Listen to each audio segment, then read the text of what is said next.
అందరికీ నమస్కారం. Welcome to Varahi news. నేను మీ వరప్రసాద్. రండి బాబు రండి, వేడి వేడిగా ఎమ్మెల్యే సీట్లు, ఎంపీ సీట్లు అమ్మబడును. ఇది తాడేపల్లి క్యాంప్ ఆఫీసులో వినిపిస్తున్న తాజా మాట. దాదాపు 10-15 రోజుల నుంచి కూడా రాష్ట్ర వ్యాప్తంగా ఉన్న వైసీపీ శ్రేణులు, ప్రధానంగా సిట్టింగ్ ఎమ్మెల్యేలు, ఎంపీలు, వీళ్ళందరూ కూడా క్యాంప్ ఆఫీస్ కి క్యూ కడుతున్న పరిస్థితి. ఎందుకు కడుతున్నారు?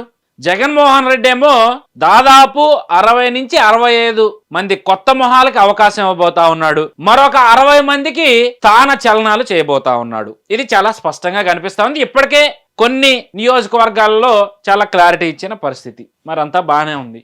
మరి జగన్మోహన్ రెడ్డి పేరు చెప్పుకుని వైఎస్ఆర్సీపీ అధికారాన్ని అడ్డం పెట్టుకుని రాష్ట్రంలో లెక్కలేనంత వనరులను దోచుకుని ప్రజల రక్తాన్ని పీల్చిన ఎమ్మెల్యేల పరిస్థితి ఏంటి అంటే, ఇక్కడ మీరు అనొచ్చు, రక్తాన్ని దోచారు, అక్రమంగా సంపాదించుకున్నారు కాబట్టి జగన్మోహన్ రెడ్డి సీట్ ఇవ్వలేదు, అందులో తప్పే ఉందని మీరు క్వశ్చన్ చేయొచ్చు. నిజమే, తప్పు లేదు.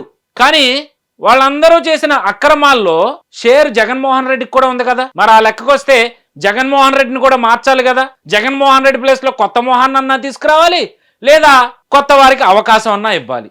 మరి ఏది జరగట్లేదే. ఎవరైతే ప్రజాదరణ లేదు అని చెప్పుకుంటున్న క్యాంప్ ఆఫీసులో వాళ్ళని ఎందుకు మారుస్తా ఉన్నారు? కేవలం ఎన్నికలు దగ్గరకు వస్తా ఉన్నాయి. దాదాపు 5 ఏళ్ళు దోచుకున్నది జాల్లా, దాచుకున్నది జాల్లా. ఏం చేయాలి? మళ్ళీ అమ్ముకుంటున్నారు సీట్లని. ఎంత టికెట్ అంటే కేవలం ఎమ్మెల్యే సీటుకే 100 నుంచి 150 కోట్లు అంట. ఇడు బాబుగాడు సొమ్ము. మరి ప్రజల దగ్గర దొబ్బిందే కదా, ఎంతైనా తీసుకుంటారు. ఎడదేం పోయింది? ప్రజలే కదా ఆ 500కో 1000 రూపాయల నోటుకు అమ్ముడిపోయి వెళ్ళి ఇలాంటి పనికి మాలిన వాళ్ళకి ఓట్లేసేది. ఇప్పటికైనా కళ్ళు తెరుచుకోండి ఓటర్ మహాశైలారా. ఇలాంటి వెధవల్ని గెలిపించినంత మాత్రాన రాష్ట్రాన్ని సంగతి పక్కన పెడితే కనీసం మీ కుటుంబానికి కూడా ఒరిగేదేమీ లేదు.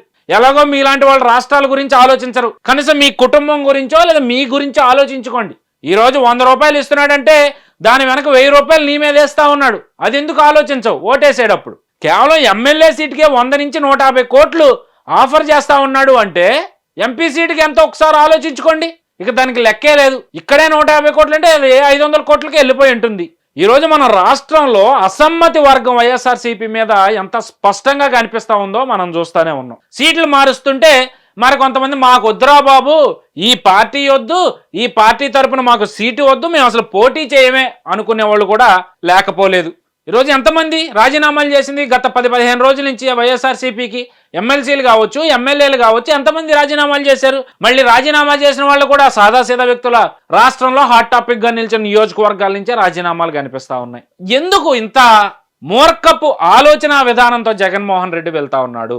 ఈరోజు ఎమ్మెల్యేలే సీట్లు దూరం. పరుచూరు చూసుకుందాం, దగ్గుపాటి పురంధేశ్వర్ గారి భర్త, ఆయన ఏం చెప్తా ఉన్నారు? నేను ఎమ్మెల్యేగా గెలవకపోవడమే మంచిదైంది, లేదంటే ప్రజలు రోడ్డు మీద వెళ్తా ఉంటే ఊసేవాళ్ళు నా మొహం మీద అని. మరొక ఎమ్మెల్యే మైలవరం వసంతకృష్ణ, నాకొద్దు బాబు ఈ రాజకీయాలు, అసలు నేను రాజకీయాలు దూరంగా ఉంటా అంటా ఉన్నాడు. గిద్దలూరు ఎమ్మెల్యే అన్న రాంబాబు, నాకొద్దు ఈ రాజకీయాలు అంటా ఉన్నాడు. చంటిబాబు, నాకు ఈ వైసీపీ తరఫున సీటు వద్దు, ఈ వైసీపీయే వద్దు అనుకుంటా జనసేనలోకి వెళ్ళిపోయారు. ఇలా ఎంతమంది లెక్క చెప్పుకుంటూ పోతే లిస్టు పెరుగుతుంది కానీ తరిగే పరిస్థితే లేదు. సో ఇక్కడ జగన్మోహన్ రెడ్డికి కావాల్సింది గెలుపోవటములు కాదు, బలి పశువులు కావాలి. ఖచ్చితంగా ఓడిపోయే నియోజకవర్గాల్లో ఎస్సీ ఎస్టీలను పెడతా ఉన్నాడు, లేదా బీసీ సామాజిక వర్గ నాయకులను పెడతా ఉన్నాడు. అలాగే వాళ్ళ దగ్గర నుంచి 100 కోట్లు దండుకుంటా ఉన్నాడు. 4.5 ఏళ్ల కాలం నుంచి జనాల దగ్గర దోచుకున్న చాలేదా జగన్మోహన్ రెడ్డి గారు మీకు? ఏమంటే సజ్జల రామకృష్ణారెడ్డి గారు తెల్లారు లేస్తే మీడియా ముందుకు వచ్చి సొల్లు వాగుడు వాగుతారు. చాలలేదా ఈ 4.5 ఏళ్ల కాలంలో మీరు దాచుకున్నది? ఇంకెంత సంపాదిస్తారు సార్? రాష్ట్రంలో ఏమీ లేవు మీరు ఇంకా దాచుకోవడానికి. ప్రజల దగ్గర వనరులను దోచేశారు. ఇంకా ఏమన్నా మిగిలితే వాటినే ఇంకా మిగిలినవి కూడా మీ ఖాతాలో వేసుకోవడానికి చూస్తున్నారేమో ఈ ఎమ్మెల్యేల రూపంలో. ఏదేమైనా ఈరోజు మనం పార్థసారథి పెనమలూరు ఎమ్మెల్యే, ఆయన నిన్ననో మొన్న ఒక ఏదైతే సభలో ఆయన మాట్లాడడం కూడా జరిగింది. నియోజకవర్గ ప్రజలు గుర్తించారు కానీ జగన్మోహన్ రెడ్డి గుర్తించలేదు అని. ఇక ఇవన్నీ చెప్పుకుంటూ పోతే లిస్టు పెరుగుతా ఉంది. ఏదేమైనా నేను ఫైనల్ గా చెప్పదలుచుకుంది ఏంటి అంటే, ఈ రోజు హాట్ కేకుల్లా సీట్లని అమ్ముకోవడానికి తాడేపల్లి వైఎస్ఆర్సీపీ క్యాంప్ ఆఫీసు కేంద్రంగా మారింది.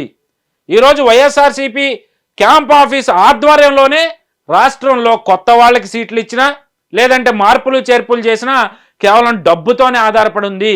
ఈరోజు సీట్లు ఇవ్వట్లేదని బాధపడుతున్న వాళ్ళు, మీరు దోచుకున్నారు కదయ్యా, దాంట్లో 100 కోట్లు పోతే పోయినాయి అనుకుని జగన్మోహన్ రెడ్డికి ఇవ్వండి, లేదా సజ్జల రామకృష్ణారెడ్డికి ఇవ్వండి. కింద మీద పడి జగన్మోహన్ రెడ్డితో మాట్లాడి మీకు సీట్ ఇప్పిస్తాడు సజ్జల. విజయసాయిరెడ్డిని ఎలాగో ఆయన పక్కన పడేసినా ఏదో నేను ఉన్నానని అనిపించుకోవడానికి అప్పుడప్పుడు ఏవో వ్యాఖ్యలు చేస్తూ ఉంటాడు. బట్ ఎంతైనా సొంత కుటుంబం కదా, అంత తేలిగ్గా వదలడు జగన్మోహన్ రెడ్డి. ఆ నలుగురు ఐదుగురు రెడ్లకే రాష్ట్రం అంతా అప్పచెప్పాడు.